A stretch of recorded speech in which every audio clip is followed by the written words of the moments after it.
ఓం శ్రీ ఓం శ్రీ ఓం శ్రీ ఓం శ్రీ ఓం పరబ్రహ్మ పరమాత్మ మహాజై గురుదత్త మహాదేవి మహాశక్తి అంబవారు జయ కొండదేవత ఓం శ్రీ శ్రీ మాత్రే నమః శ్రీ సమ్మక్కాయ నమః శ్రీ సారలమ్మాయ నమః. జూన్ నెల రాశి ఫలితాలు ఎలా ఉన్నాయి? మొదటిగా మేషరాశి ఫలితాలు.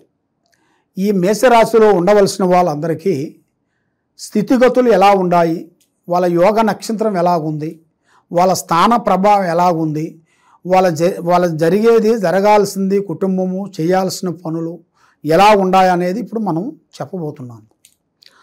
మరి ఈ మేషరాశిలో ఉండవలసిన వాళ్ళందరికీ ఎక్కువగా శ్రమ ఎక్కువగా కనబడుతుంది. దాంతోపాటు ఒత్తిళ్ళు ఎక్కువగా దొరుకుతాయి.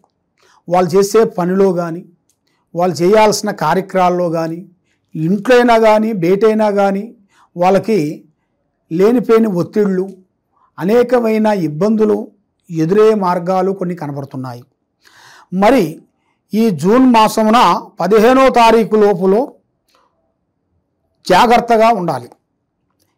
ఈ 15వ తారీఖు లోపులో కొన్ని పనులు, కొంత అనారోగ్యమైన పనులు కానీ, కొన్ని కార్యక్రమాలు కానీ, కొంత ఆరోగ్య సమస్యలు కానీ చాలా వరకు కొంత ఇబ్బందిగా కలిగించే మార్గాలు కూడా ఈ నెలలో మీకు కలిగే విధానాలు కూడా కొన్ని కనబడుతున్నాయి.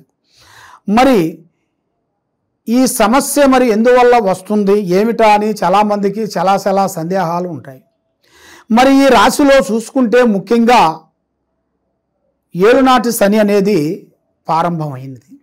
దాని వలన ఈ సమస్యల్లో ఒకటి కాబోతే ఒకటి ఈ మేషరాశి వాళ్ళకి ఎదురవుతుంటాయి. మరి వీళ్ళకి సంతానంలో కూడా కొంత శ్రద్ధ తీసుకోవాల్సి వస్తుంది. ఎందువల్ల అంటే ఆరోగ్యపరంగా కానీ సంతాన పరంగా కానీ కొంత చర్య తీసుకున్నట్టుగైతే వీళ్ళకి సంతాన ప్రాప్తిలో కూడా విజయవంతమయ్యే మార్గాలు కూడా కనబడుతుంది. మరి అధిక ఖర్చులు ఎక్కువగా ఉన్నాయి. మరి ఈ నెలలో పెళ్ళి సంబంధాలు విజయవంతంగా కలుసుకునే మార్గాలు కొన్ని కనబడుతున్నాయి.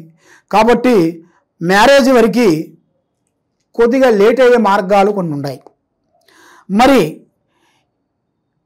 ఏ కార్యక్రమైనా కానీ ఏ పనైనా కానీ ముందే మీ విషయాలని, మీ ప్లానింగ్ని ప్రాణం లాంటి స్నేహితుడు కానీ, మిత్రుడు కానీ, బంధువు కానీ ఎవరికీ చెప్పి చేయకూడదు.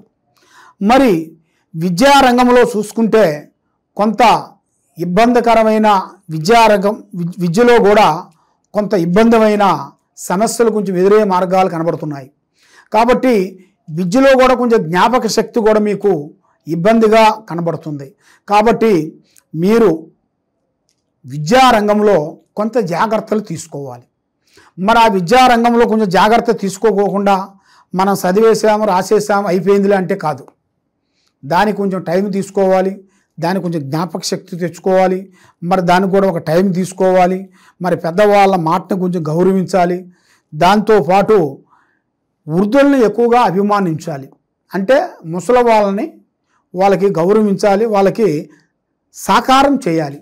మీ సాకారం మీ చేతనంత వరకు సాకారం.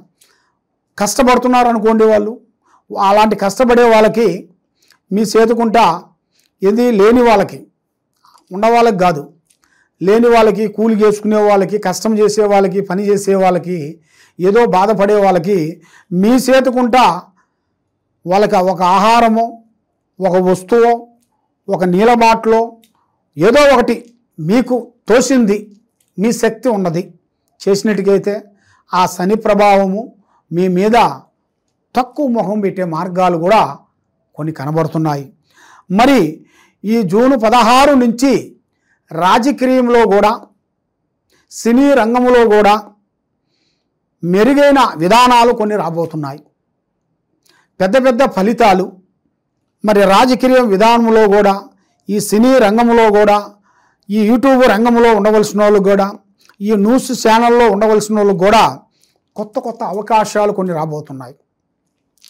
కొత్త పనులు, కొత్త కార్యక్రమాలు అభివృద్ధిగా వచ్చే మార్గాలు కూడా మీ జాతక యోగంలో అనేది చాలా వరకు కనబడుతుంది. మరి ఏ కార్యక్రమం అనుకున్నా, ఏది చేయాలనుకున్నా కూడా చేతికాడికి వస్తుంటుంది, చేయి జారిపోతుంటుంది. మరి మేము చేసిన తప్పు ఏమిటి, ఎందుకు ఇలా జరుగుతుంది అని మనసులో చాలా వరకు బాధపడుతుంటారు. మరి ఇప్పుడు మీకు ఈ జూన్ 16 తారీఖు నుంచి పెండింగ్ పనులు పూర్తయ్యే మార్గాలు, కోర్టు సమస్యలు, అన్నదమ్ముల్లో ఉండాల్సిన కొన్ని సమస్యలు, బంధుమిత్రులతో కొన్ని చికాకులు, తర్వాత పెద్దవాళ్ళ ఆస్తులు, మరి భార్య తరపు నుంచి కానీ భర్త తరపు నుంచి కానీ కొన్ని పనులు, ఎన్నో రోజుల నుంచి ఆగిపోయిన పనులు కూడా ఈ నెలలో 16వ తారీఖు నుంచి వీళ్ళకి, ఈ జూన్ మాసం 16వ తారీఖు నుంచి విజయవంతంగా అయ్యే మార్గాలు కూడా కనబడుతున్నాయి. కాబట్టి ఆరోగ్యంలో కూడా చాలా వరకు కొన్ని ప్రమాదాలు, కొన్ని ఇబ్బందులు, కొన్ని ఎదురయ్యే మార్గాలు కూడా మీకు కొన్ని కనబడుతున్నాయి.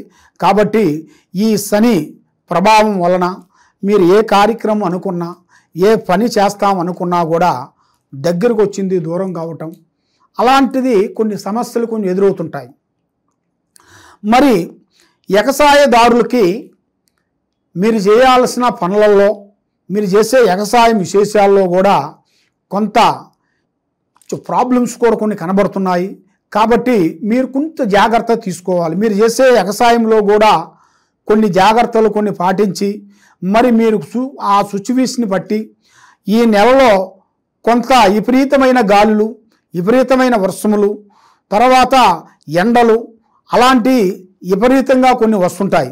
దానివల్ల మనకి టైం టు టైం కాకోకుండా, ఎండాకాలం ఎండ తగలకోకుండా వాన వస్తుంటుంది, వానాకాలం ఎండ వస్తుంటుంది. అదేవిధంగా మార్పులు అనేది కొన్ని జరుగుతుంటాయి. అందువల్ల మనకి నీళ్ళు చూసి మనం పంట వేయాలి. మరి ఆ నీళ్ళు చూడకోకుండా ఏం పర్వాలేదులే అని మనం వేసేసుకున్నాం అనుకోండి, దానివల్ల కొన్ని ఇబ్బందులు కూడా, కొన్ని ఎదురే మార్గాలు కూడా కొన్ని కనబడుతున్నాయి. కాబట్టి మీరు ఆ శని భగవాను వల్ల మీకు ఏ కార్యక్రమం మీకు మనశ్శాంతి లేకోకుండా,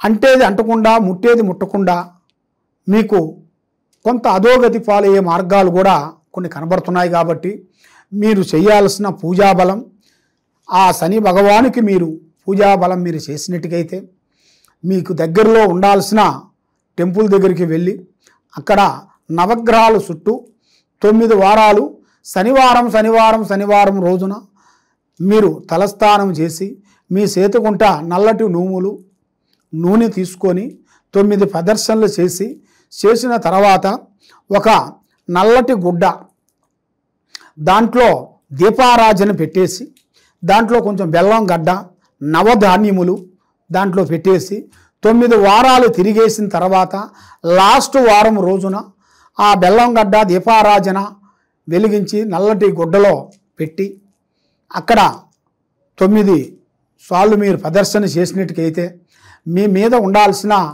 శనిదోష ప్రభావం అనేది శాంతం అవుతుంది. దాంతోపాటు మీరు చేయాల్సిన మీ ప్రజలకి మీ సేవ కూడా ఆ భగవంతుడు అనుగ్రహిస్తాడు. మీరు చేసే పనులు బాగుండయని మీ మీద కూడా ఆ శని ప్రభావం అనేది తొలగిపోతుంది. మరి మీరు ఏ కార్యక్రమం అనుకున్నా కూడా ఆ కార్యక్రమాల్లో మీరు తప్పకుండా విజయవంతమయ్యే మార్గాలు కూడా కొన్ని కనబడుతున్నాయి. మరి ఈ శనివారం ఇది అయిపోయిన తర్వాత ఆ కాలభైరవ గుడికెళ్ళి అష్టమి రోజు కానీ, అమావాస్య కానీ, పౌర్ణమి కానీ ఆ రోజు వెళ్ళి మీ ఇంట్లో ఎంతమంది ఉంటారో అందరూ వెళ్ళాలి. అది ఒక్కరు పోయి చేసే పూజ కాదు, మీ ఫ్యామిలీతో వెళ్ళాలి. వెళ్ళి తలస్నానం చేసి ఆ గుడికి వెళ్ళి మీరు అక్కడ గుమ్మడికాయ తీసుకొని, గుమ్మడికాయ దీపారాజన అంటారు, ఆ గుమ్మడికాయని కట్ చేసి దాంట్లో ఉండాల్సిన గింజలు తీసేసి దాంట్లో నూనె పోసేసి 2 ఒత్తులు వెలిగించేసేసి కింద ఒక ప్లేట్లో ఉప్పు పోసి ఆ ఉప్పు మీద ఇది పెట్టేసి దీపారాజన వెలిగించేసిన తర్వాత, ఎందుకంటే గుళ్ళో వెలిగిరు, అది గుడి పక్కన చెప్తారు అక్కడ ఉండేవాళ్ళు, అక్కడ ఉన్న బ్రాహ్మణులు కానీ అక్కడ ఉన్న అయ్యగారులు కానీ చెప్తారు, ఈ జ్యోతి ఎక్కడ వెలిగించాలంటే ఫలానా దుఃఖం వెలిగించాలని చెప్తారు. దానికంటూ ఒక స్థలం ఉంటుంది. మరి అక్కడికి వెళ్ళి మీరు ఆ దీపారాధన చేసేసి మనస్ఫూర్తిగా ఆ కాలభైరవుణ్ణి మనస్ఫూర్తిగా మీరు పూజించినట్టుకైతే మీరు ఎక్కడ అడుగుపెట్టినా మీకు మంచిగా జరుగుతుంది. మీరు పెట్టిన ఎక్కడ కాలు పెడతారో ఆఫీసులో కానీ పనిలో కానీ చేసే పనిలో కానీ మీకు ఎక్కడ పోయినా కూడా ఆ కాలభైరవ అన్నవాడు నీకు కరుణా కటాక్షం అనేది కలిగి మీ మీద ఉండాల్సిన చెడు దోషాలు వెళ్ళిపోయి మైండ్ మనసు బాగుండి ఆరోగ్యాలు బాగుండి అనుకున్న పనులు మీకు విజయవంతమయ్యే మార్గాలు కనబడుతున్నాయి. కాబట్టి మరి మీరు ఎక్కడెక్కడో జ్యోతిష్యం చెప్పించుకొని ఎన్నో పూజలు చేయించుకొని ఎన్నో పూజలు చేసినా కూడా మాకు ఫలియట్లేదు గురువుగారు, మీరు చెప్పినట్టుగా మేము ఎన్నో పూజలు చేస్తున్నాము, మరి అన్ని పూజలు చేసినా కూడా మాకు కొంత వర్కౌట్ కావట్లేదు, మరి ఏమిటా అని మాకు చాలామంది కొంతమంది సందేహంగా ఫోన్ చేసిన వాళ్ళు చాలామంది ఉన్నారు. కాబట్టి రాశి ఫలంలో ఉండాల్సిన గ్రహాలు వేరే ఉంటాయి. మనిషి లగ్నాన్ని బట్టి మనిషి లగ్నంలో ఉండాల్సిన గ్రహాలు కొన్ని ఉంటాయి. కాబట్టి ఈ రాశిలో ఉండవలసిన వాళ్ళకి ఈ విధంగా జరుగుతుంది. కాబట్టి మీ మీద ఉండాల్సిన కొంత గ్రహ దోషాలు కానీ కుటుంబ దోషాలు కానీ ఇంకా ఎలాంటి ఏమన్నా దోషాలు ఏమన్నా ఉంటే దానికి మీరు శాంతం చేసుకున్నట్టుగైతే తప్పకుండా మీకు 100% మీకు విజయవంతం అవుతుంది, మనశ్శాంతి కలుగుతుంది. మీరు అడిగిన దానికి తప్పకుండా మీకు వర్కౌట్ అవుతుంది, విజయవంతమయ్యే మార్గం ఉంది. సర్వో జనా సుఖినో భవంతు. ఓం నమః శివాయ నమః.